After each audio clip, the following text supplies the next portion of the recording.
Okay, so I'm going to do two videos. So this one is going to be why it's like definitely Bryan Kohberger. And then I'm going to do another video after this that's going to be why it's definitely not him. Okay, so obviously the police are very certain that they have their man. Now, let's go into like some of the facts and the details on why they think it's him, or why they're so certain that it's him, and why I believe that it's him as well. Now, obviously, I'm not going to get everything right. I'm going to try and do my best. There's going to be some things that I don't know, some things that are going to be rumours. So don't attack me if I get some things wrong. So let's start at the beginning. The police were called to the crime scene. And they get to the crime scene and they have a quadruple murder on their hands. Now, it must have been absolutely shocking, the crime scene. This was the first murder in like 70 years or something crazy like that in this state. Might not be as long as that, but I know it was a long time since there had been anyone murdered in that state. And the police would have got there, and then they would have called in like forensics and like detectives, and the work would have begun immediately. Now, the crime scene would have been contaminated. We know for sure that like Ethan and Zaina were found by some friends that were called over to the house, and they opened the door, so they definitely contaminated the crime scene. I'm not sure about upstairs with Maddie and Kaylee. Not sure about that, if anyone went up there, but it's likely that they did. Now, the forensics would have obviously started to do some work, and they would have done blood spatter analysis and like how they were attacked. And I don't know if you've ever seen the show Dexter. It would have been a lot like that, I imagine. They would have been calculating how the attack happened, detail by detail.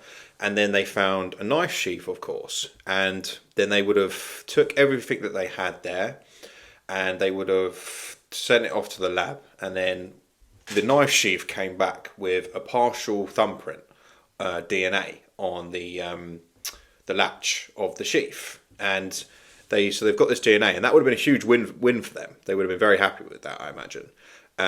That's their first proper lead. And then also around the house, they would have started to collect CCTV. They would have been asking witnesses or anyone in the area if they'd seen anything. And once they collected all the CCTV and started going through it, they would have seen that round about the time that one of the survivors, Dylan, said that she saw someone leave the house with a mask or a balaclava on. Round about that time, there was a car that was a white Hyundai Elantra that was driving around the area suspiciously at that time at 4ish in the morning. So if you're the police and you're the detectives, you're sitting there going, right, so this is what we've got so far. We've got a car acting suspicious in the area, and we have a description from one of the survivors, Dylan, of what this suspect looked like, which was about 5'10", not very muscular, bushy eyebrows. And then they have checked the CCTV around the area, and they've got a car, a white Elantra, driving suspiciously. Now, they're going to put what they've got together, and what they did is, with that DNA, is that they ran it through a genetic genealogy website, and it's a public website. Now, as far as I know, it was Bryan's father that came up as a match, and the reason why, there must have been a reason why they didn't think it was his father. Now, it must have been probably due to the white Elantra. So now that they've got a match with the DNA from the knife sheath, which is Bryan Kohberger's father, there would have been a reason why they didn't arrest him straight away. They would have started doing surveillance on him, and they would have realised that, or they would have come to the conclusion that it wasn't him. And that must have been probably the white Hyundai Elantra. Now, they would have figured out quickly that his son drives a white Hyundai Elantra.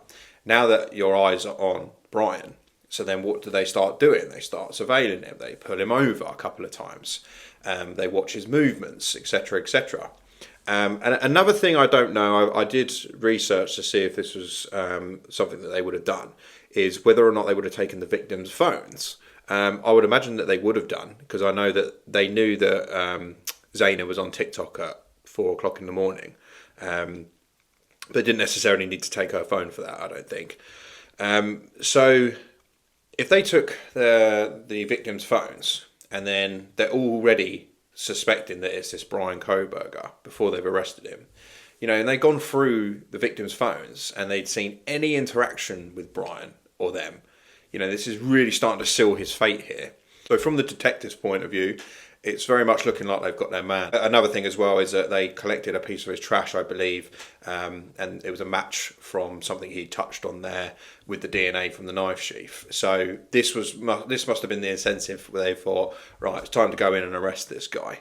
And when they arrested him, he was found separating his trash from his parents' trash, I believe, at like 3 o'clock in the morning.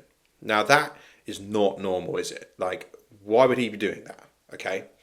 So now that they've got their suspect, they start doing the research and things start coming out about him. Now it just so happens that this guy that matches the DNA and drives the car, the exact same kind of car that was in that area driving suspiciously, he's the kind of guy that was a recovering drug addict, like serious drugs, like heroin.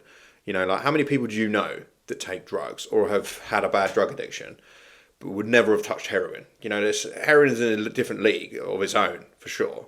You need to be a certain type of person to have been addicted to heroin. I think that's just a fact. But so he was also a complete and utter introvert, didn't have many friends, no girlfriends as far as we knew. There was a girl that came out and said that she had a Tinder date with him and he was just completely weird. And then other things started coming out about how he would seem to be quite misogynistic towards women. He was a criminology student at another university / sort of teacher. And apparently he was fired from that job for misgrading the girls' tests and stuff like that. Is it just a coincidence that he seems to be fitting the profile perfectly for someone that would do a crime like this?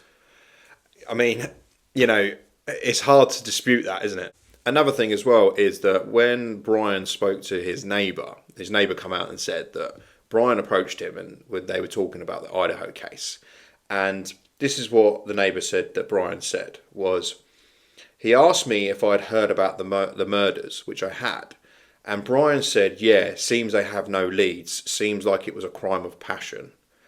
Now, that's not particularly a weird thing to say about the case. But what is weird to me is that this case, I have not shut up, me personally. And this is this case is nowhere near where I live. I'm from the UK, So I have told every person I know about this case and how much it's blowing my mind and my theories, this and that. And some people are just like, all right, I don't want to know about it anymore, Rob. Just leave off.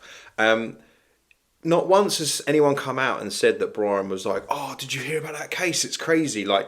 How most people that are invested in this case would talk about it. If you're watching this video, I know if I met you and we spoke about it, you would be like, oh yeah, I can't believe he did this, or it must take such a horrible individual to want to do something like this, or you'd have real kind of compassion for it, and you'd be really sort of just shocked at it. No one's come out and said that he was kind of oh, this is blown my mind that someone done this. He's just been very calm and been yeah, it seems I've got no leads. Seems like it was a crime of passion. That's just not real normal behaviour. To me, anyway, that's just how I feel. Maybe I'm just too, I don't know, invested in this case. But yeah, that's kind of how I view it. So to recap so far, this crime has happened. The police have gone there. They found a knife sheath with some DNA on it. They've got CCTV from other houses that is showing a white Hyundai Elantra in the area. They run the DNA through a database, public database. They find a match, Bryan Kohberger's father. They investigate him, which they would have done for sure. They come to the conclusion that it can't be him. Maybe they had CCTV of his dad actually being somewhere that day or that morning. I don't know. And they come to the conclusion that it might be his son. They start investigating him on the sly. They start pulling him over, seeing what his movements are like. I imagine they pulled him over and was watching him to see if potentially he might have led them to the murder weapon or anything like that, or made some real big mistake afterwards, because he definitely would have been on edge. You know, he got pulled over, I believe, at the college or something that he was working at, and then he got pulled over again. You know, there's no way in anyone's mind that you'd be thinking that that's just a coincidence to be pulled over so soon. You know, if you'd done this crime and you got pulled over a week after for speeding or something like that, you might not think too much of it. But if you got pulled over again for something, you would definitely start panicking. You'd definitely start to think, they're on to me. That's just a real logical way of thinking of it. So they started doing these little tricks to him to see if he would slip up. And then they were so certain that it was him. They go in, they arrest him, they find him separating his trash at 3 o'clock in the morning, which is just ridiculously weird behaviour. They obviously interview him. He lawyers up after 10 minutes or so, I believe. Isn't sitting there, far as we know, going like, you've got the wrong man. It wasn't me. Like you would, like I would. I'd be screaming till my face was blue, like, I can't believe you think it's me, like, I would never do this, this is horrendous. Like, he wasn't doing that as far as we know. And then they started doing research on him, and people started coming out saying about how weird he was, had no friends, basically fitting the profile of a serial killer or a killer to a T, more or less, from what we know. To the point where even his own sister apparently came out and said that she even thought it was him. And another thing as well is that his car was seized, I believe, and it had been cleaned like so well, you know, covered in bleach and stuff like that. I mean, like, they've got all of that, and yeah, you know, it's kind of like really hard to dispute that it's not him, in my opinion. And, you know, I haven't even laid out all of the facts yet that they haven't told us. And there's going to be some parts I probably got wrong, so I apologise for that. So, yeah, I mean, I don't think for 1 minute that anyone else was involved. It's possible. I don't think that's the case. I mean, he did say when he was arrested, apparently, look, did anyone else get arrested? You know, that there could be an argument there for it being someone else, but I don't think so. Just from the fact that he didn't really connect with anyone, didn't have any friends or anything, and to pull this off with someone else, I feel like you would need to have you'd need a lot of planning, and you'd need time to get to trust that person, which he obviously wasn't doing.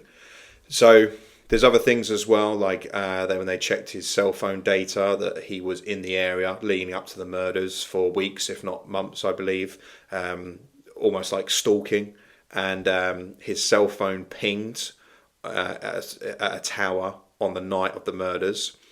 And his defence, his alibi for where he was between those hours of that crime, was that he likes to go for late night drives. Now, I've gone for late night drives maybe when I just first started driving, and I really loved driving. But even then, I would never go for a drive at like 4 o'clock in the morning, unless I was going somewhere or doing something I shouldn't have been doing. I would never just go for a drive at 4 o'clock in the morning to clear my mind, which is what he's implying that he was doing. And I know some people do say that they do that, but that is odd behaviour. You know, if someone comes to me and was like, I went for a drive at 4 o'clock in the morning, I'm like, but why? Like, that's weird. I mean, like I said, people do it. Okay, fair enough. But it's a terrible alibi. It's shocking. It just seems too circumstantial, doesn't it? So, yeah, that is basically the whole sort of recap of the situation.